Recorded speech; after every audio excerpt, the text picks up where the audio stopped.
China reiterated its rejection of foreign interference in Venezuela's internal affairs. The Honduran government achieved a drastic reduction in poverty rates according to the latest report by the National Institute of Statistics. And Egypt is making positive progress in the construction of its first nuclear power plant with the support of Russia.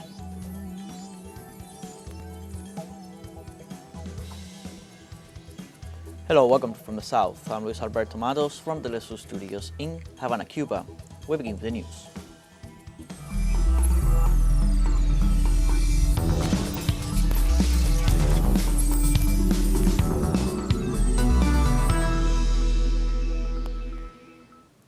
And churches in Venezuela and the United States joined together in prayer for peace. A binational prayer for peace event was held at the Miraflores Palace, led by President Nicolas Maduro, who emphasized the spiritual unity of Christian churches.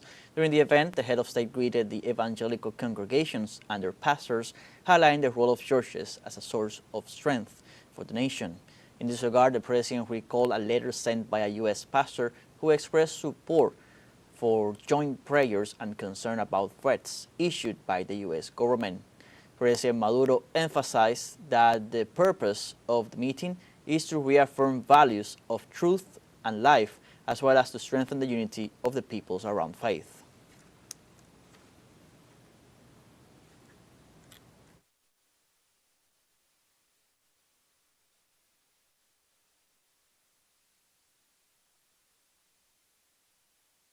The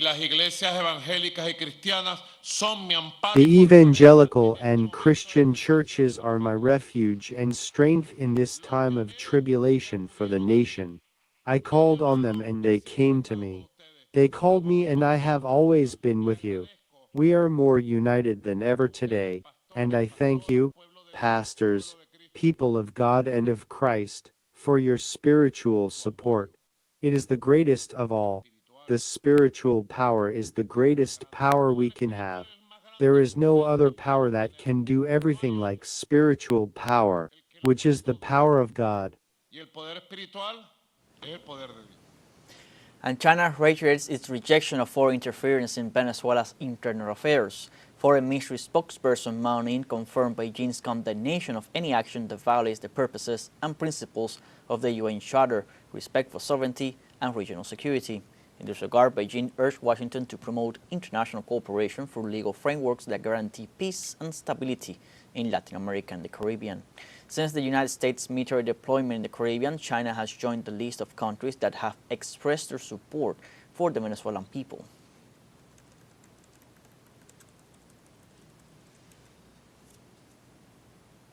And the diplomatic dispute between China and Japan has escalated, originating from statements by Prime Minister Sanai Takaichi on potential military support for Taiwan.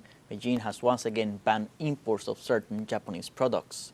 On Wednesday, Li Jian, spokesperson for the Chinese Foreign Ministry, confirmed that Tokyo must withdraw its erroneous statements about Taiwan and warned that if it fails to do so, Beijing will take strict countermeasures. In fact, 1 week after the threat made by the Prime Minister that she would respond militarily against China in defense of Taiwan, Beijing decided to suspend imports of Japanese seafood. China claims the need to continue monitoring the water release into the ocean, but that restriction had already been overcome.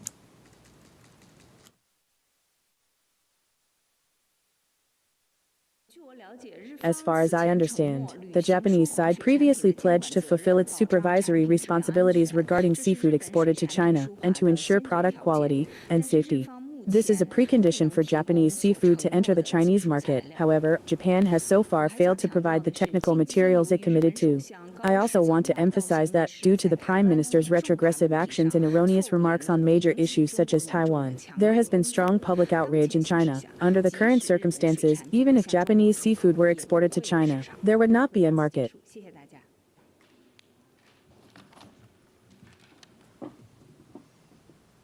In this political scenario, the government of the United States approved on Monday the sale of an advanced missile system worth almost $700 million to Taiwan. On the deal, the Pentagon reinforced the U.S. rock-solid commitment to arm Taipei. The National Advanced Surface-to-Air Missile System, which has been battle-tested in Ukraine, offers a sharp boost in air defense capabilities and marked U.S. second weapons package to Taiwan in a week, bringing the total cost of the sale to $1 billion.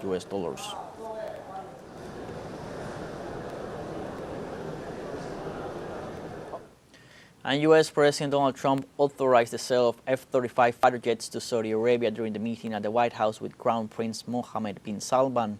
The agreement also includes the purchase of nearly 300 tanks and the signing of a strategic defense pact to strengthen military cooperation between the two countries.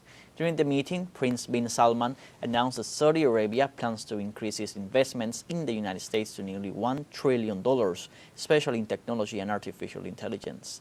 For his part, President Trump reiterated his interest in having Saudi Arabia join the Abraham Accords.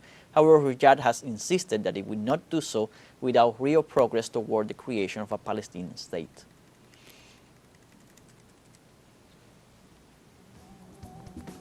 We now have our first break coming up. Remember, you can join us on TikTok at teleSUR English. You'll find news in different formats, news updates, and much more. We're going to be right back. Stay with us.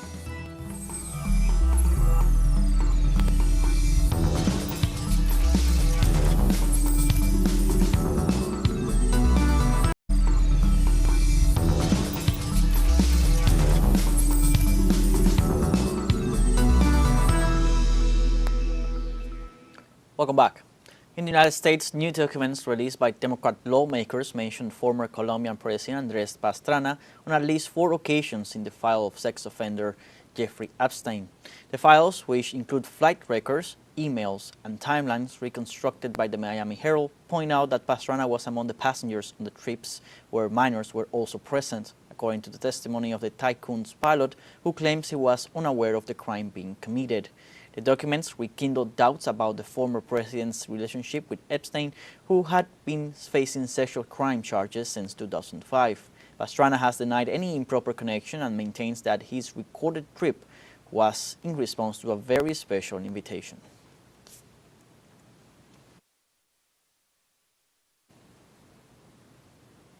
And Honduras records a drastic reduction in poverty, announced the National Institute of Statistics this Tuesday in Tegucigalpa. The director of the organization, José Eugenio Sosa, explained the comprehensive report that reflects the sustained decrease in poverty and unemployment in the Central American nation over the past 5 years. According to the Permanent Household Survey 2025, overall poverty fell by 73.6%, while extreme poverty decreased from 53.7% to 38.3%. Additionally, the study shows that the population above the poverty line has increased, reflecting a significant improvement in living conditions. The study also confirms that the workforce now totals 4.2 million people and the unemployment rate has dropped to 4.9%.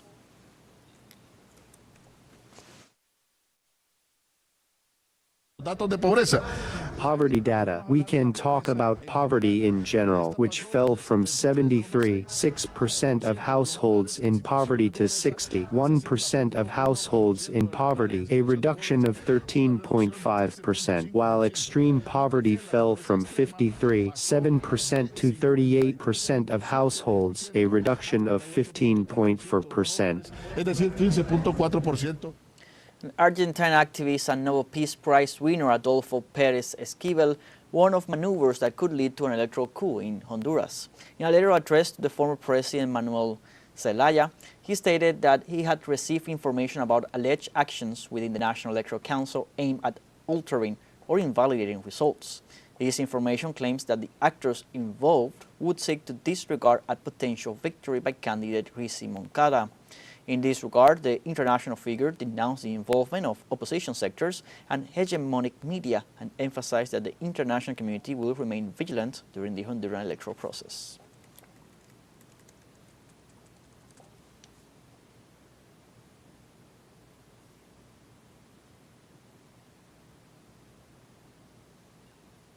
In Paraguay, the defeat of the conservative Colorado Party in the municipal elections in Ciudad del Este has redrawn the political map. Analysts are predicting the end of the Colorado Party's hegemony. Let's take a closer look in the following work. The mayor of Ciudad del Este, Miguel Prieto, had been removed from office after being persecuted and set up, which led to early municipal elections in the capital of the department of Alto Perón. There, the Colorado Party suffered its worst defeat in history, with a difference of 40%. La victoria de estas The victory in these municipal elections in Ciudad del Este, the second most important city in the country, by an opposition candidate who had been brutally removed from office by the courts and who managed to prevail, defeating the Colorado candidates, breathed new life into the Paraguayan opposition. insufló nuevos aires a la oposición paraguaya. El Partido Colorado sostuvo la dictadura militar The más larga Colorado Party sustained the longest military dictatorship in South America and has governed Paraguay for more than 70 years. After the last general elections, it moved forward with a process of concentrating power and abusing institutions without any strong opposition. fuerte. La impresión fuerte que hay es que The strong impression is that Hugo Carts has preeminence over the government, over the Colorado Party, el Partido Colorado se disolvió sin pena ni gloria. was dissolved without fanfare, and the clearest proof of this is that Carts and no one else spoke there, apart from blaming each other for the defeat. A ver si quién es responsable de la derrota. Lo que comenzó como una persecución política What began as a political persecution against an opposition mayor ended up positioning Miguel Prieto as an emerging figure who is heading straight for a presidential candidacy. Pero hizo una muy buena gestión. But he did a very good job in Ciudad del Este. I usually go there to teach and give lectures. They have electric buses, which Asuncion will never have. It's not that it will have them later, it won't have them at all. Asuncion can't even have a Metrobus system. The city is clean.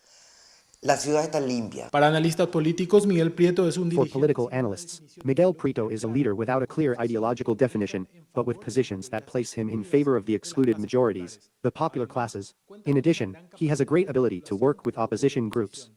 Yo creo que ellos entendieron que en un país con una matriz I believe that they understood that, in a country with such a traditional, conservative ideological background as Paraguay, it is not such a good idea to hang up a sign that says I am left-wing. con un cartel que diga soy de izquierda, ¿verdad? Pero yo creo que muchos de sus acciones y pensamientos But I believe that many of his actions and thoughts correspond to progressive policies that are close to the people. I believe he is basically a pragmatist. creo que es básicamente un pragmático. a un año de las elecciones municipales y a With poco 1 year más to go before the municipal elections and just over 2 years before the general elections, the sectors that govern Paraguay in favor of only a privileged minority see their continuity in political power threatened by the emergence of new winds of change. Osvaldo Sayas, Telesur, Asunción, Paraguay. The Brazilian Chamber of Deputies ratified the bill designed to combat criminal organizations known as anti-facciones. With 370 votes in favor and 110 against, the proposal gained support to move forward to the next stage of deliberations. The text adds modifications that distance it from the proposal made by President Lula da Silva. The bill has already undergone 6 modifications from the original text. Among other notable aspects was the creation of the crime of structured social dominance, with penalties of between 20 and 40 years in prison. The bill was initially promoted by the national government with the aim of modernizing the legal framework for groups such as the so-called First Command of the Capital.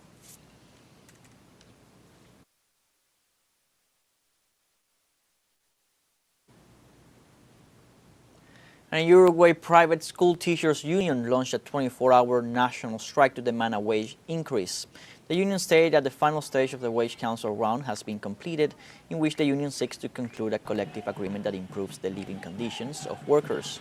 In turn, the measure is part of the defense of real income increases, the incorporation of revisions every 6 months that guarantee purchasing power, and the extension of leave for health reasons. In addition, the teachers union demand a budgetary response that meets its needs.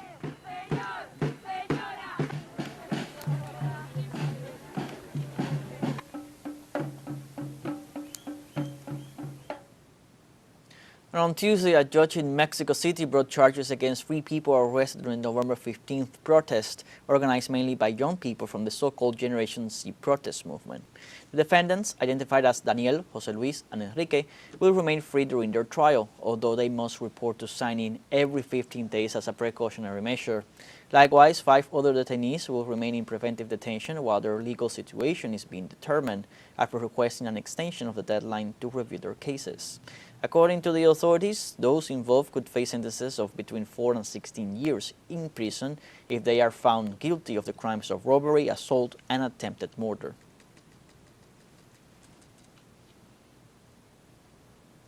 We have our second break coming up. Before we invite you to visit our Facebook page at teleSUR English, there you'll be able to watch our top stories, special live coverage, and much more. Follow our page and activate the notification button to stay up to date on our world's most recent events. A final break, don't go away.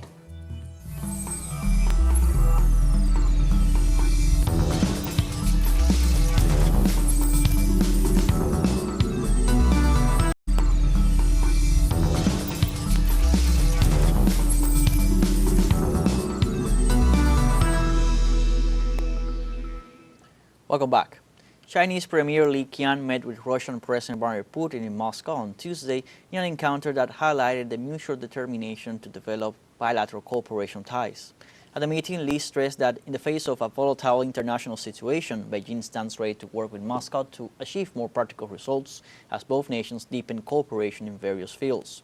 For his part, the Russian head of state emphasized his country aims to maintain close, high-level exchanges with China. In this regard, Putin expressed Russia's willingness to further strengthen communication and coordination with the Asian giant within multilateral frameworks such as the Shanghai Cooperation Organization and BRICS to safeguard regional and global peace and stability.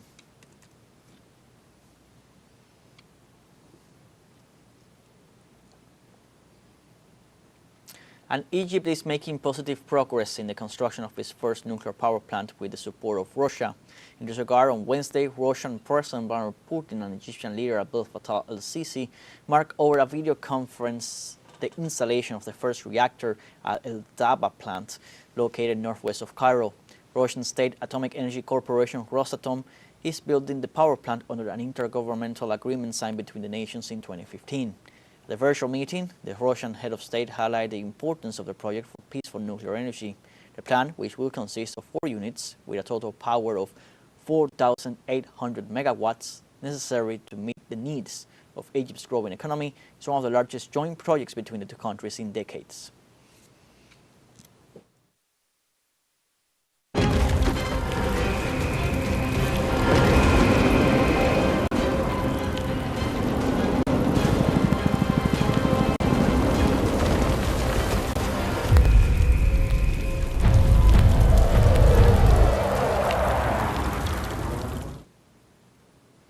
In Palestine, thousands of children in Gaza face the risk of severe illnesses and even death due to the harsh conditions of the winter season. Ahmad Al-Hendawi, regional director of the organization Save the Children, reported that this Wednesday several families woke up submerged in wastewater after recent rain flooded the deteriorated tents. Over the weekend, more than 13,000 homes were affected, with an estimated 700,000 children living in those households. In this regard, authorities pointed out that the rainwater and wastewater mixed due to the collapse of the sanitation system. On the other hand, the director of the organization reminded that in the last 2 winters, 14 children died from hypothermia and warned that this tragedy cannot be allowed to happen again.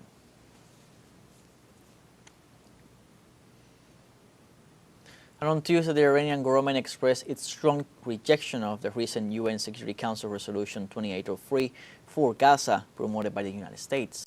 The news was made public after it was deemed to establish an international protection regime over the Gaza Strip and deprive the Palestinian people of the right to self-determination. The measure, approved by 13 votes with China and Russia abstaining, provides for the creation of an international stabilization force. This mechanism is rejected by all Palestinian groups as an action that favors the interest of Israel and weakens the possibility of a Palestinian state with East Jerusalem as its capital. The Iranian government assures that any decision on the administration of the Palestinian territories must arise from internal consensus and not from external impositions.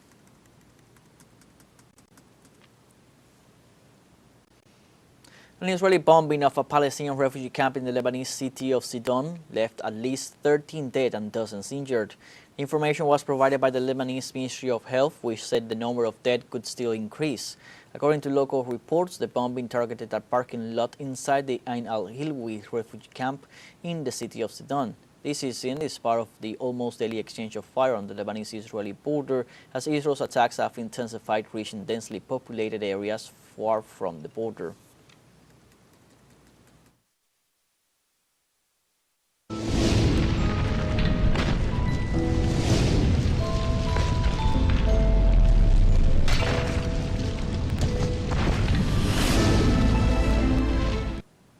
In South Africa, volunteers from the environmental group Alexandra Water Warriors dive into the polluted Josque River to clean it up as part of their fight against plastic pollution.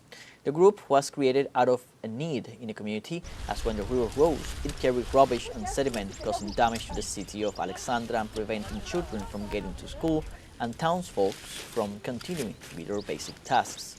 Since their formation in 2021, the group has advocated for the ability of anyone to care for the environment without the mediation of NGOs and leaders, being themselves a resident-led group born out of a shared desire to make the municipality cleaner and safer.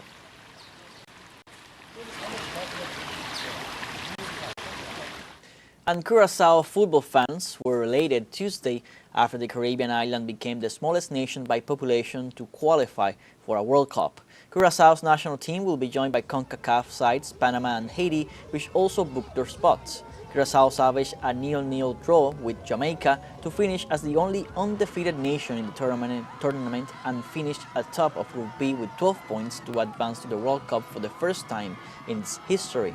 According to the Central Bureau of Statistics in Curaçao, the country has a population of 156,115 people as of last January.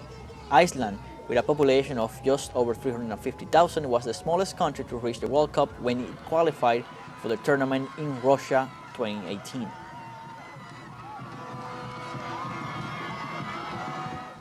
We have come to the end of this news brief. You can find these and many other stories on our website at telesurenglish.net. So join us on social media, Facebook, X, Instagram, Telegram, and TikTok. For TeleSUR English, I'm Luis Alberto Matos. Thank you for watching.